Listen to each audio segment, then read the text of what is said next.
This is Epson WF2960DWF. This printer is multifunctional printer.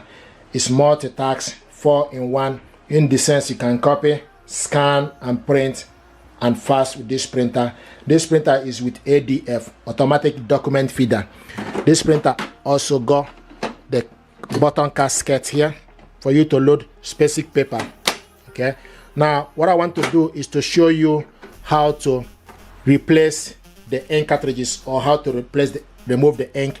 What you need to do is you need to go to the ink image, select on it. You will see replace ink cartridges or print supply status sheet. Select replace ink cartridges. Replace the ink cartridges. Select next.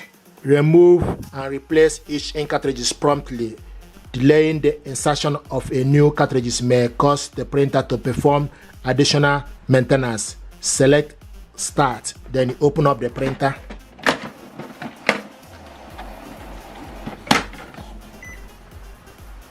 Okay, now what you need to do, you need to select specific one,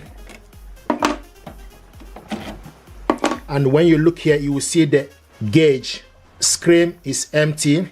Okay, here we go. So this is exactly how to replace or remove the ink. If you want to put it back, what you need to do is you need to go in BK. Okay, and you can see it's showing us it's ready. Then you go to cyan.